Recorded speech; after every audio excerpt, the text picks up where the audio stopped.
गाड़ी जब स्टेशन में लगी उस समय 9 बज चुके थे। दीपक को कसकर भूख लगाई थी। उसका मन हुआ ठिकाने पहुंचने से पहले किसी ढाबे में चलकर कुछ खा लिया जाए। फिर याद आया चाची खाना लेकर बैठी होंगी। चलते समय उन्होंने जतला दिया था कि घर से लौटकर खाना हमारे साथ ही खाओगे, उस दिन होटल नहीं जाने दूंगी। पर उस दिन यह थोड़ा ही पता था कि गाड़ी 2.5 घंटे लेट पहुंचेगी। अब इतनी रात गए उन्हें वह परेशान कैसे करेगा। फिर लौटकर ढाबे में जाने की हिम्मत भी नहीं होगी। भूखे पेट सो जाना पड़ेगा। और अगर अभी खाने पीने में घंटा आध घंटा बर्बाद करके घर पहुंचा और मालूम पड़ा कि लोग राह देख रहे हैं तो कितना खराब लगेगा। माँ हमेशा कहती है घर से खाली पेट और खाली हाथ कभी नहीं निकलना चाहिए। एक बार का चबेना तो साथ रखना ही चाहिए। लेकिन भाभी ने उतनी सुबह उठकर नाश्ता बना दिया था, यही बहुत था। इससे अधिक की आशा करना तो व्यर्थ ही था।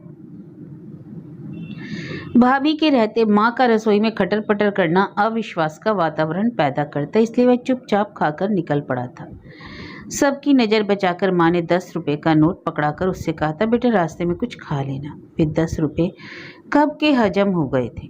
वैसे उसने माँ को सांत्वना देते हुए कहा था कि तुम अब मेरी चिंता छोड़ दो माँ, वहाँ मेरी एक और माँ बैठी है, वह तो मेरी छुट्टियों के दिन गिन रही होगी। अब खाने पीने की कोई समस्या नहीं है।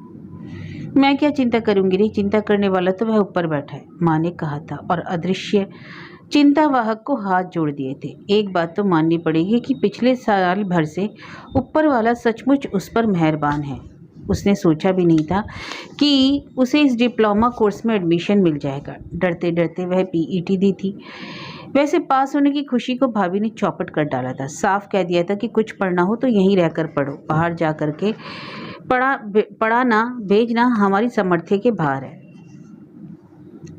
सौभाग्य से उन्हीं दिनों नाना जी ने संपत्ति का बंटवारा किया। माँ के हिस्से में जमीन का एक छोटा सा टुकड़ा आया था। माँ ने कह दिया, जमीन लेकर मैं क्या करूंगी, जो दाम बनते हो दे दीजिए, उन्हीं रुपयों से फिर एडमिशन फीस और आने जाने का किराया जुगाड़ हो जाएगा। ढंग के 4 जोड़ी कपड़े, नया जूता, एक मुनासिब सा सूटकेस और अल्लम गल्लम सामान खरीदा गया। शेष रकम को फिक्स में डालकर उसके ब्याज से खर्चे का प्रबंध किया गया। पहले तो हॉस्टल में ही रहना तय हुआ था, पर 2 महीने में ही होश फाख्ता हो गए। रैगिंग तो जैसी होती है हुई ही, पर खर्च बेहिसाब होने लगा। वहाँ तो कटौती का कोई सवाल ही नहीं था। दिवाली की छुट्टियों से लौट कर आया तो उसने कमरे की तलाश शुरू की। उसके एक दोस्त ने इस मकान का पता दिया था। कहा था कि एक सज्जन व्यक्ति हैं जो गरीब विद्यार्थियों को कम किराए पर कमरा देते हैं। वह फौरन मित्र को लेकर उस पते पर पहुंचा। कमरा उसके भाग्य से खाली था और किराया भी अप्रत्याशित रूप से कम था, पर उनकी ढेर सारी शर्तें थी। सिगरेट नहीं पियोगे, शराब नहीं छुओगे, कमरे में लड़कियों को नहीं लाओगे, आधी आधी रात तक रेडियो या टेप रिकॉर्डर नहीं बजाओगे। जब वे अपनी बात कह चुके तो दीपक ने इतना ही कहा, अंकल बिना बाप का लड़का हूँ, भाई भाभी के आसरे पढ़ रहा हूँ।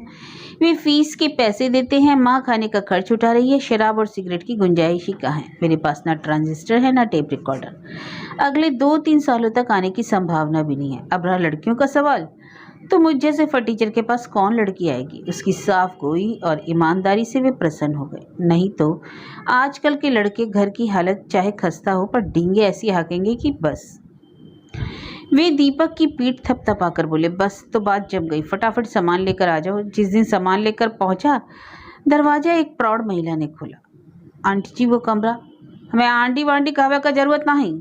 वह हतप्रभ रह गया।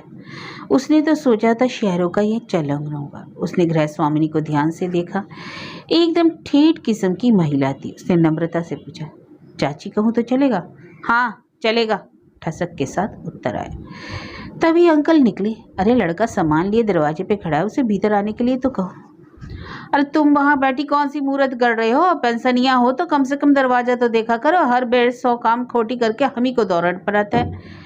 वे एक झमाके के साथ भीतर चली गई और दीपक का दिल बैठ गया। ऐसी तेज तर्रार औरत के साथ 24 घंटे गुजारा कैसे होगा। डर के मारे वह सुबह मुँह अंधेरे ही उठ बैठा। नहाकर निकला ही था कि गृह स्वामिनी से सामना हो गया। चाय पी? जी नहीं, अभी गुमटी में जाकर पी लूंगा। इतनी सवेरे तुम्हारी के लिए कौन सी गुमटी खुली है, चलो भीतर। वे उसे जबरदस्ती रसोई में ले गई और गर्मा गर्म चाय का प्याला पकड़ा दिया। चाय पीते हुए उसने सोचा कि वह बेकार ही डर रहा था। ये तो बिल्कुल माँ जैसी है, बस अठनिया बिंदी भर का फर्क है। और पिछले साल भर में उसने यह बार बार अनुभव किया कि उबड़ खाबड़ बोली वाली इस महिला का मन उतना कर्कश नहीं है, बल्कि उसके अंतस में तो ममता का एक स्रोत सा बहता रहता है। उसने ऑटो कर लिया था, फिर भी घर पहुंचते पहुंचते 9:30 बज ही गए। गनीमत थी कि वे लोग अभी तक सोए नहीं थे। गाड़ी लेट थी क्या? जी हाँ, 2.5 घंटे लेट थी। हम तो समझे कि अम्मा ने एक आध दिन और रोक लिया होगा। अच्छा चलो जल्दी से हाथ मुंह धो लो, तुम्हारी चाची तुम्हारा खाना लिए बैठी है। वह नहाकर निकला तो सचमुच उसकी थाली लगी हुई थी। वह कृतज्ञता से भर उठा। आप लोगों की दिवाली कैसी रही? उसने औपचारिकता निभाई। अरे हम लोगों की क्या, होली और दिवाली सब एक सी रहती है, तुम अपनी सुनाओ। नहीं बबुआ, अब की हमारी दिवाली खूब अच्छी रही। अच्छा, तुम्हारे अंकल जी 300 रुपया हार गए? अरे अब उन 300 रुपये को कितने दिन रोगी? लेकिन आप रुपए कैसे हार गए? दीपक ने पूछा। अरे रात भर जुआ खेले हैं। अंकल आप जुआ खेलते हैं? बस दिवाली पर खेलते हैं बेटे, उस दिन कोई दोष नहीं होता। बल्कि हमारे बचपन में तो बड़े बुजुर्ग हमें खेलने के लिए रुपया अठन्नी देते थे कि जाओ बेटा अपना भाग्य आजमाओ। हाँ, 100 बुजुर्गन की करनी तो अब हम भुगत रहे हैं। बताओ जे कोई अच्छी लत है? अरे पांडवन के राजपाट छीन गए थे। तुम तो पेंशनिया हो, ये टापरी छोड़ के तुम्हारे पास है क्या? क्यों, तुम हो ना महारानी? वैसे तुम्हें जो भी ले जाएगा दूसरे दिन वापस कर जाएगा, कहेगा ये आपका माल है, आप ही रखो महाराज, हमारे बस का नहीं। दीपक को वहाँ बैठने में अब संकोच होने लगा। उठते हुए बोला, मैं अब सोऊंगा अंकल। हाँ हाँ बेटे, सुबह के चले हो। अपनी थाली यथास्थान रखकर वह कमरे में चला गया। कमरा यद्यपि बरामदे में था, फिर भी उसे पति पत्नी की नोक झोंक सुनाई पड़ती थी। अब तो खैर उसे आदत हो गई, पर पहले उसे बड़ी घबराहट होती थी। यह बात नहीं कि उसके यहाँ लड़ाई झगड़ा नहीं होता था, हाँ, पर ऐसे पटाखे नहीं फूटते थे। वहाँ तो शीत युद्ध चलता था। माँ और भाभी के बीच में भैया त्रिशंकु से टंगे रहते थे। बच्चे भाभी के साथ होते थे। माँ के पाले में दीपक होता था अब, और वह एकदम उदास हुआ है। उसके बिना माँ बिल्कुल अकेली पड़ गई होंगी। उसने माँ को कभी किसी से लड़ते हुए नहीं देखा। कभी कभी वह याद करने की कोशिश करता है माँ कि पापा के साथ मीठी झड़पें तो जरूर हुई होंगी, पर ठीक से कुछ याद नहीं पड़ता। कुल जमा 6 वर्ष का तो था जब पापा की मृत्यु हुई थी। उसे इतना भर याद है कि उसके जीवन का स्वर्ण काल था। अपने दोनों भाई बहनों के बाद लगभग 10 साल के अंतराल से वह इस घर में आया था, इसलिए घर भर की आंख का तारा था। सब उसे हाथों में उठाए फिरते थे। पर अचानक पापा चल बसे और सब कुछ उलट पुलट हो गया। ममता मई घरेलू माँ कर्मठ अध्यापिका में बदल गई। भैया भाई कम, अभिभावक ज्यादा लगते थे। दीदी ने घर की कमान संभाल ली थी और यही सबसे बड़ा सुख था। उनकी ममता भरी छाव में वह माँ की अनुपस्थिति भूल जाता था। पर यह सुख भी कितने दिन रहे। सयानी लड़की को घर में छोड़कर नौकरी पर जाते हुए माँ का मन आशंकित रहता था। अच्छा घर वर देखकर उन्होंने दूसरे साल ही उनकी शादी कर दी। दीदी गई और घर एकदम सूना हो गया। दीदी थी तो घर में एक लय थी, रस था। अब खेलने खाने की, पढ़ने सोने की जगह भर रह गया। कुछ साल बाद जब भैया के ब्याह की बात चली तो वह पुनः उत्साह से भर उठा। उसे आशा थी कि भाभी के आते ही घर में रौनक हो जाएगी, खुशी की बरसात होगी। बरसात तो हुई, पर उससे दीपक का मन भीग न सका। भाभी कभी अपनी सी ही ना हो सकी, बल्कि भैया और दूर चले गए। उन दोनों की अलग की एक छोटी सी दुनिया बस गई। माँ और दीपक निर्वासित से बाहर टापते ही रह गए। इस निर्वासन ने बरसों बाद उसे माँ से फिर मिला दिया। पिछले दिनों घर और बाहर दोनों मोर्चे पर जूझते हुए माँ उससे बहुत दूर छिटक गई थी। फिर एक और नया पर्व प्रारंभ हुआ। कालांतर में घर की बगिया में 2 फूल खिले और आंगन किलकारियों से भर उठा। उन लोगों के साथ जैसे दीपक का अपना बचपन लौट आया। उन नन्हे हाथों से पुलक भरे स्पर्श ने जीवन में फिर से रंगीनियां घोल दी। बच्चे अपने साथ खुशियों का अंबार लेकर आए थे, पर समस्याओं का भी ढेर लगा रहे थे। भाभी की नौकरी के साथ उनका सामंजस्य नहीं बैठ पा रहा था। रोज नई परेशानी शुरू हो जाती थी। तब सबने मिलकर यह तय किया कि माँ अपनी नौकरी छोड़ दे। प्राइवेट स्कूल की नौकरी थी जहाँ वेतन कम और काम ज़्यादा था। एक समय था जब ये छोटी सी रकम भी उनके लिए नियमित थी। पापा की नामालूम सी पेंशन के सारे घर चल नहीं सकता था, पर अब वैसी कोई बात नहीं थी। अतः लंबे सोच विचार के बाद माँ ने त्याग पत्र दे दिया, और यही शायद उनकी सबसे बड़ी भूल थी। एक तो वे बाहर की दुनिया से बिल्कुल कट गई, फिर नौकरी चाहे छोटी हो उसके दम पर उन्हें घर में शासक का दर्जा प्राप्त था। खर्च की बागडोर भाभी के हाथों में जाते ही उनकी हैसियत एक आया किसी होकर रह गई। दीपक देखता और तिल मिलाकर रह जाता। सोचता मेरा अपना घर होगा, घर जहां माँ का एक छत्र शासन होगा। उसी दिन के लिए वह इतनी जी तोड़ मेहनत कर रहा है। सुबह कॉलेज के लिए तैयार हो रहा था कि अंकल ने आकर कहा, तुम्हारी चाची तुम्हें बुला रही है। भीतर जाकर देखा तो दिवाली के पकवानों से पूरा थाल सजा हुआ था। लो बेटा, बड़ी मुश्किलन से हम यह सेध के रखो है। तुम्हारी अंकल की चंडाल चौकड़ी के मारे तो घर में कुछ बचा हो नहीं। वह संकोच से भर उठा। ये लोग इतना ध्यान रखते हैं और वह घर से खाली हाथ चला आया था। भाभी ने यह भी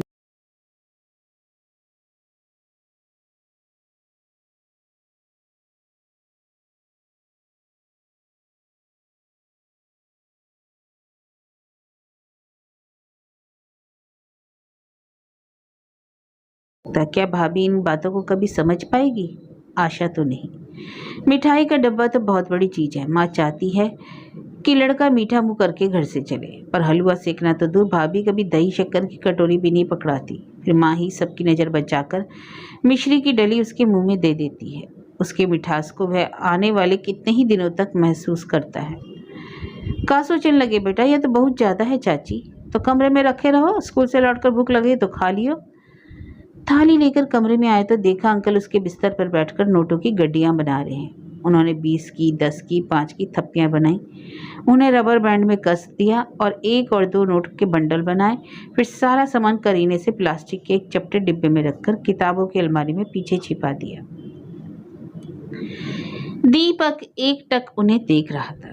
यह हमारा स्विस बैंक है बचवा, वे मुस्कुराकर बोले। इस घर में यही सबसे निरापद स्थान है। यहाँ तुम्हारी चाची फटक नहीं सकती। अनपढ़ बीवी के भी बड़े फायदे हैं बरखुरदार। आप ये पैसे चाची से छुपा कर रखते हैं, नहीं रखे तो क्या करें? सारी पेंशन, सारा किराया तो वे झटक लेती हैं। मैं पान तंबाकू चाय पानी के लिए तरस कर रह जाता हूँ। कभी सिनेमा जाने का मन होता है, कभी दोस्तों के साथ खेलने की इच्छा होती है। अब इन सब के लिए रोज रोज रुपए इधर उधर कर लेता हूँ। कुछ दास साथ दे जाते हैं। जानते हो, इस बार दिवाली पर 700 जीत कर लाया हूँ और वे 300 जो हार गए थे वह तुम्हारी चाची के खाते पर। अच्छा चलता हूँ, तुम्हें देर हो रही होगी, अभी होटल भी तो जाना होगा। सोचता हूँ ना जाऊँ। ये जो इतना सारा है ना बेटे, यह तो चबेना है, इससे कहीं पेट भरता है? जवान दे है तो बड़ी दाल रोटी तो जरूर चाहिए। और चलते चलते एकदम रुक गए। सुनो, मैंने सुना पिछले महीने तुम्हारे रुपए नहीं आए थे, तो तुम 3 दिन होटल नहीं गए, ब्रेड पर गुजारा करते रहे। आपसे किसने कहा? किसी ने कहा हो तो अगर ये सच है तो बहुत बुरी बात है बेटे। हमसे अंकल कहते हो और इतना दुराव रखते हो। अरे हम पे पैसे ने भी नहीं भी होते तो घर था, 2 रोटी तो खिला ही सकते थे। आइंदा याद रहे, कैसे भी जरूरत हो तो तुम हमसे कहोगे। हम यहाँ किस लिए हैं? अगर हमसे मांगने में संकोच हो तो हमारी बैंक से निकाल लिया करो। जब तुम पे पैसे आ जाएं वापस डाल देना, समझे? उस स्नेही भरी उपालंब के आश्वासन से वह भीतर तक भीग उठा। रात सोते समय उसकी नजरें अलमारी पर टिक गई। दीवार में बनी हुई 2 तल्ले की साधारण सी अलमारी थी जिसमें आबनूसी पल्ले लगे हुए थे। उसे कमरा दिखाते हुए अंकल ने कहा था, बेटा तुम्हें अपनी किताबों के लिए कोई व्यवस्था करनी होगी। यह अलमारी में खाली नहीं कर सकता। इसमें मेरी प्रिय पुस्तकें हैं। घर में और कहीं मैं इन्हें रख नहीं सकता। किसी दिन रद्दी वाले को की साइकिल पर सवार हो जाएंगी, मुझे पता भी नहीं चलेगा। दीपक के पास इतनी पुस्तकें थी ही कहाँ जो उन्हें रखने की चिंता होती। अंकल ने कहा, कभी मन हो तो तुम भी पढ़ लिया करो, अच्छी किताबें। एक आध बार उसने अलमारी खोली भी थी, पर सब पुरानी किताबें थी। चंद्रकांता संतति के कई भाग थे। प्रेमचंद की मानसरोवर का तो पूरा सेट था। प्रसाद की आंसू और कामायनी थे। एक किताब बिल्लेसुर बकरिया जैसे विचित्र नाम की थी। आचार्य चतुर्श्रेण शास्त्री की भी कुछ पुस्तकें थीं। कोर्स के बाहर कुछ पढ़ने की ना तो उसे कभी आदत रही ना सुविधा, इसलिए उन पुस्तकों में उसका मन नहीं लगा। उस अलमारी का आकर्षण उसी दिन समाप्त हो गया। आज वह अलमारी एक नए रूप में सामने खड़ी थी। अंकल ने कहा था, जब जरूरत पड़े पैसे ले लिया करो। जरूरत कब नहीं रहती, अभी उसी महीने की तो बात है। उसने बहुत सोच समझकर 10 तारीख का महीना बांध रखा था, फिर भी 3 दिन ऊपर निकल गए। झिझक के मारे वह होटल भी नहीं गया। डर लगा रहा कि कहीं सबके सामने बेइज्जत ना होना पड़े। पैसे लेकर जिस दिन पहुंचा तो मालिक ने छूटते ही पूछा, इतने दिन कहाँ रह गए थे बाबूजी? उसकी अनुभवी नज़रों ने दीपक का चेहरा पढ़ लिया था। बाबूजी, देर सवेर तो होती ही रहती है। हम लोग क्या इतने बेमुरौवत हैं? फिर आप तो पुराने ग्राहक ठहरे। यह बात उसने इतनी जोर से और इतने लोगों के सामने कही थी कि शर्म से गड़ गया। जरूर उन्हीं लोगों में से किसी ने अंकल जी से चुगली खाई होगी। सारी रात उसे नींद नहीं आई। उसके बाद तो जैसे वह कई छोटी मोटी जरूरतें उसके सामने फन फैलाकर खड़ी हो जाती। इस कमरे में भाग्य से एक मेज तो मिल गई थी, पर एक टेबल लैंप की सख्त जरूरत थी।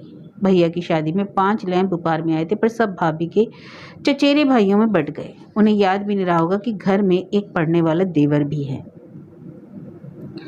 दाखिले के समय 4 जोड़ी कपड़े सिलवा लिए थे। वे अभी सलामत थे, पर स्वेटर एक ही रह गया था। राखी पर दीदी आई थी तो उनसे कहने का मन हुआ, पर वे उसके लिए पैंट शर्ट का कपड़ा लेकर ही आई थी। तब स्वेटर के लिए कैसे कहता। कपड़ा वह दर्जी के यहाँ डाल आया था कि दिवाली पर नई ड्रेस पहन लेगा। रसीद माँ के पास छोड़ आया था। दिवाली पर गया तो पता चला माँ दूसरे ही दिन कपड़ा उठा लाई थी। इतनी ज़्यादा सिलाई देने की उनकी सामर्थ्य नहीं थी। भाभी से मांगने की हिम्मत नहीं थी। वे तो पहले ही भरी बैठी थी कि देने के लिए तो बड़ा भाई और लुटाने के लिए छोटा। दीदी भतीजों के लिए सिर्फ मिठाई और खिलौने लाई थी। इसी से यह आक्रोश था। वह कपड़ा अब भी संदूक की तलहटी में पड़ा है। एक ढंग का धूप का चश्मा उसे चाहिए। उसकी चप्पल जवाब दे रही है। वह धोबी से कपड़े नहीं धुलवा पाता। कभी सिनेमा जाने का मन हो तो 10 बार सोचना पड़ता है। जीवन की कितनी छोटी मोटी चीज़ों के लिए वे तरस कर रह जाते हैं, जबकि हाथ भर के फासले पर 1000 रुपये रखे हैं।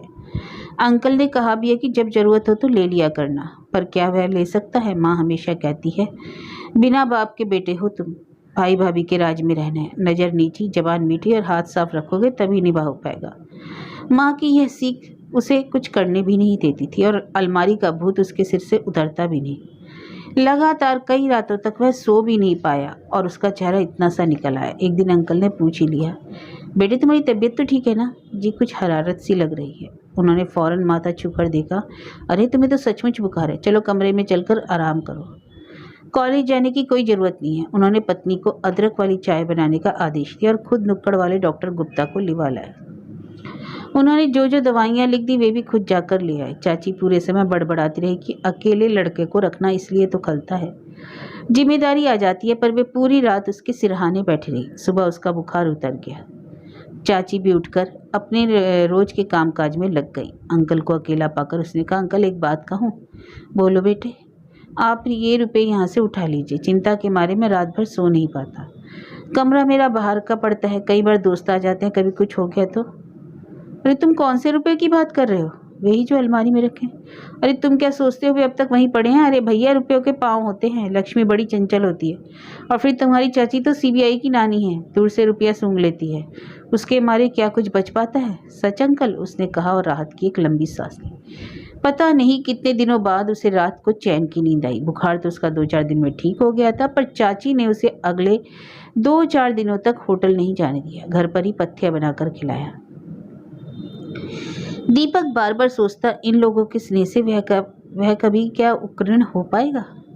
15-20 रोज बाद की बात है। वह कॉलेज से लौटा तो देखा अहाते में पीतल के बर्तनों का ढेर लगा है। उन पर कलई हो रही है।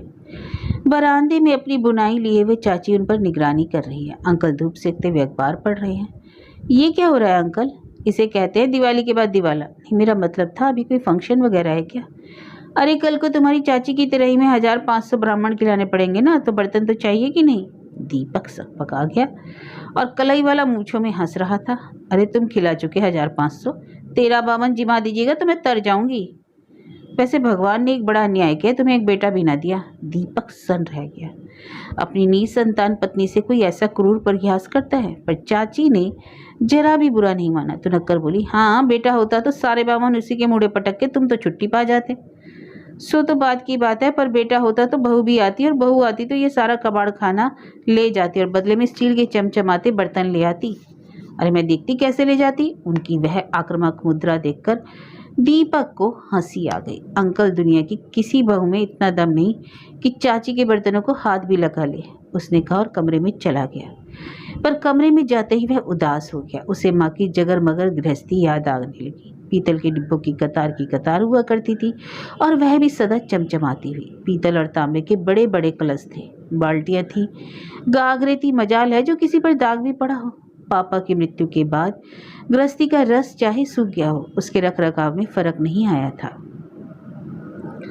पर भाभी ने आते ही एक एक बर्तन निकालना शुरू किया और उनकी रसोई स्टील के बर्तनों से झलर मलर करने लगी। हर बर्तन की रवानगी के समय माँ की आंखें छलछला आती। बड़े अरमानों से बड़ी मेहनत से ये गृहस्थी जोड़ी थी मैंने। एक आध बार दबी जुबान से उन्होंने कहा भी, दीपक के लिए कुछ तो रहने दो। तो भाभी बोली, दीपक को क्या हम कुछ नहीं देंगे माँ जी? और फिर वह आने वाली क्या खाली हाथ आएगी? अब आने वाली अपने साथ गाड़ी भरकर सामान ले आई, क्या फर्क पड़ता है? पर वह यह कैसे जानेगी कि उसकी सास ने कितने जतन से, कितनी सादों से गृहस्थी जमाई थी। बस दीपक ने फैसला कर लिया, नौकरी लगते ही माँ के लिए पीतल के ढेर सारे बर्तन खरीदेगा और उन पर बड़े बड़े अक्षरों से माँ का नाम खुदवाएगा। वो जो आने वाली है उसे साफ कह देगा, अपनी गृहस्थी आप जमाओ, इन बर्तनों को छूने की जरूरत नहीं। बाहर अपना नाम सुनकर फिर चौंक पड़ा। अंकल कह रहे थे, मेरे पास तो नहीं है, दीपक के पास हो तो देखता हूँ। वह एकदम सहम गया। इतने सारे बर्तनों की मजदूरी 50-60 से कम तो क्या होगी? इतने पैसे उसके पास होंगे भी, और अगर सब के सब उठाकर दे भी दे तो। लेकिन अंकल ने उससे कुछ कहा नहीं, सीधे अलमारी के पास गए, अपना स्विस बैंक खोला और रुपए लेकर बाहर चले गए। दीपक आश्चर्य से भरकर उन्हें देखता रहा। कलाई वाले को विदा करके वे फिर लौटे, डिब्बा यथास्थान रखा और अलमारी बंद करके दीपक के पास बैठ गए। अरे क्या सोच रहे हो बरखुरदार? यही कि अंकल झूठ भी बोलते हैं, ठीक है ना? उस दिन तुम इतने बेचैन थे कि मुझे झूठ बोलना ही पड़ा। यह रुपया तुम्हारे मन पर इतना बड़ा बोझ बन जाएगा, यह तो मैंने सोचा भी नहीं था, लेकिन अब मुझे फिर टेंशन हो जाएगा। सच कहता हूँ अंकल, इस बला को यहाँ से हटा लीजिए। मैंने आपसे झूठ कहा था।